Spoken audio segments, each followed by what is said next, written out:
E aí, tudo certo? Tem um excepcional momento de estudo aqui com a gente na nossa ArcSérie Desvendando os Grandes Arquitetos, por que e como eles conseguem fazer. E por que e como nós também, aí, meros mortais, assim dizendo, né? Estudantes de arquitetura, estudantes de designer, estudantes de edificações, estudantes de engenharia, por quê? Porque a gente precisa e muito estudar, né, esses arquitetos. Por que isso? É tão importante isso? O quão importante é isso, né?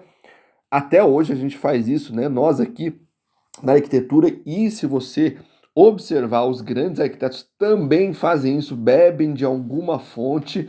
Isso é tão importante, gente, porque isso abre a nossa mentalidade, né? Isso vai explorando mais e mais ali, vai juntando, né, a nossa mente é, é, uma quantidade, né, de que a gente chama de repertório.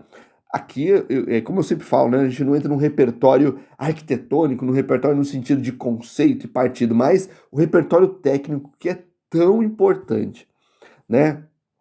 São soluções dadas que a gente consegue ali tirar partido disso, né? Vamos colocar assim nessa linguagem mais arquitetônica, né? Tirar partido disso. Não é copiar projeto, tá, gente? Não é isso. É observar muito bem o que os grandes arquitetos estão fazendo e a gente ali buscar como referência. Eles também beberam de muitas outras fontes, tá? Não se preocupe com isso, porque não é plágio ou cópia ou imitar os grandes arquitetos, né, nesse sentido, mas sim tomar como referência. Cara, olha essa casa, né, do Andrade Moretin, né, do escritório Andrade Moretin. É, o que que eu gosto quando a arquitetura explora isso, né? Um material totalmente diferente, né? A gente está muito acostumado ali com a estrutura convencional, né? A construção muito convencional, e aqui eles tomam partido do tipo de construção, né? Do tipo de sistema construtivo, o potencial desse sistema construtivo para que ele consiga projetar em cima dessa modulação, né? É como se fosse uma modulação, né, criada. E aí, né, madeira laminada, é claro, né, aqui é uma maquete ainda, né, não é ali o projeto de fato, etc e tal, mas a intenção do projeto, assim dizendo, né, é fantástica, cara. Olha a leveza, né, aqui a gente vê bem, né, que ele deixou isso bem marcado, que é madeira, né, aquela madeira laminada prensada. E aí o projeto tem todo ali um conceito, né, de reuso de água, placas fotovoltaicas e tal, etc e tal, né? Um projeto sustentável, né? Mas o que eu achei muito interessante é justamente isso que ele está fazendo aqui, que a gente está vendo, tá vendo? É, da redundância aqui, né? Que nós estamos vendo aqui. O que acontece? A gente tem camadas, né, dessa estrutura é tão importante a gente aprender estrutura, né? Não é estrutura, calcular a estrutura, mas é a estrutura para arquitetos, assim dizer, né? Para projetistas, né? Um conceito, né, geral ali de como funciona, né? Como trabalha a estrutura. Olha que interessante, cara. Como o arquiteto vai desenhando algumas camadas, né? Então ele faz a fundação, olha como é. Olha quão importante, ó. Imagine assim, ó, quando a gente vê um prédio, né? Podemos pegar um prédio residencial aí, né? Um condomínio residencial, assim dizendo, né? Uma torre residencial construída no sistema convencional. Como se inicia o cálculo dela?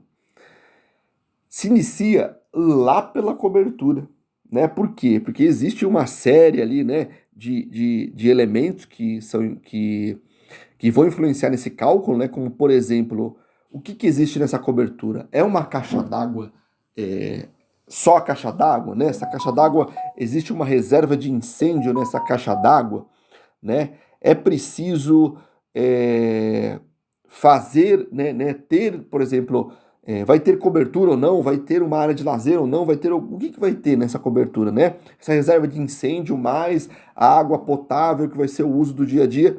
Como tudo isso funciona, né? Como tudo isso, né, vai funcionar E aí ele vem calculando lá de cima para baixo, né? É estrutura de concreto, é metal, vai ter estrutura mista, de madeira, etc, tal. Como que ele vem, né, descendo esse cálculo para chegar na fundação e refletir na fundação.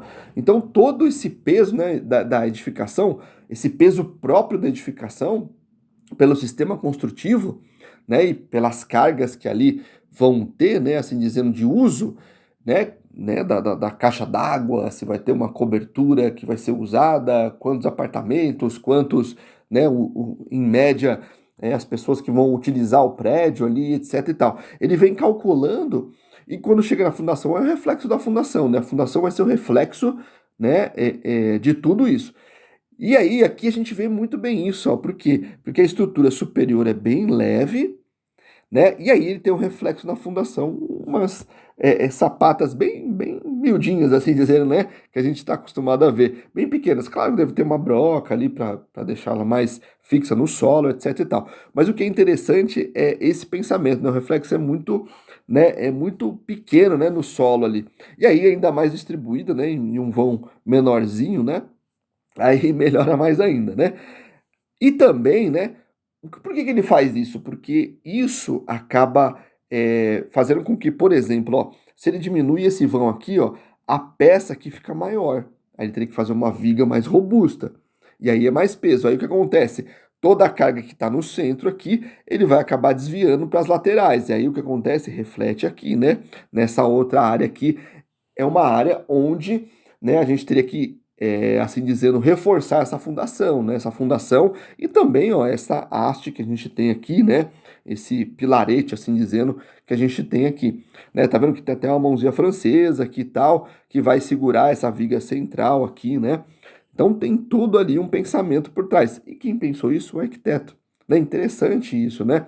Isso é muito importante a gente pensar nisso, que ele consegue, o arquiteto consegue sim dar essa solução estrutural, né? Com peças que você depois ler o texto aqui embaixo, você vai ver que são peças padrões de mercado. Então ele quer, né? A intenção do projeto é fazer o quê?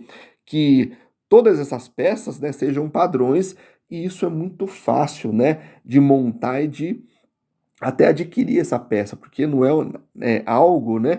Porque existe peças de padrões e peças de não padrões, assim dizendo, né? A peça padronizada é fácil de carregar, de transportar, né? O material já vem, né? Numa medida específica, então não precisa de corte, não precisa de usinagem, né? Se for na metálica, etc e tal. E aí ele consegue fazer isso muito mais rápido, né? Transportar e montar isso na obra muito mais rápido. E a intenção do projeto também, é claro, aqui que a gente vê, que é, né, deixar isso mais leve, essa montagem não precisar, por exemplo, de um guindaste, por exemplo, né?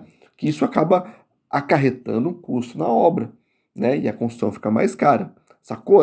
São várias coisas que vão influenciando, que são super importantes, entendeu? De pensamento. O desenho técnico é muito legalzinho, né? Porque a gente observa tudo, né, o que vai colocado ali, as camadas, como a gente já falou anteriormente, que é super importante. Por que camada? Eu insisto nessa camada. Se você tem esse visual total da construção, né, você tem esse entendimento total, é muito mais fácil de você projetar, né, você dá soluções ali para os engenheiros, né, projetistas de estrutura, de fundações, etc e tal. E olha que interessante aqui também, né? Essa cobertura bem leve aí, tem vários detalhes ali, né? É, é, dos perfis, né? Que vão ser utilizados e tal. Aí é aquela pergunta que eu faço sempre: como que eles conseguiram fazer isso, né? Por que que eles conseguiram fazer isso? Porque eles dominam a técnica construtiva, várias técnicas construtivas. Isso que é importante deixar. É isso, gente. É isso que a gente quer deixar, né? Aqui o domínio do arquiteto sobre as técnicas construtivas, que é muito, mas muito importante isso. Mais importante, eu falo aqui, grito aqui, mais importante até do que você dominar o Revit. Ah, não, tem que ser o Revit. Não, não é isso. Isso aqui é mais importante do que você dominar o Revit. Só deixar uma deixa aqui, ó. Quero terminar em 10 minutos. Lá no YouTube, no Instagram também, tem uns vídeos mais longos que eu dou várias dicas, né, de como você montar um portfólio, por que montar um portfólio, qual a importância do que a gente está fazendo aqui de estudo diário, beleza? Então, ó, deixa seu like, compartilha. Cara, divulga isso no grupo da sua faculdade aí, que é muito importante pra galera, né? Repertório. Beleza? Deixa o seu like, se inscreve no canal, ativa o sininho e bora lá. Acabamos aí em 10 minutos. Um abraço.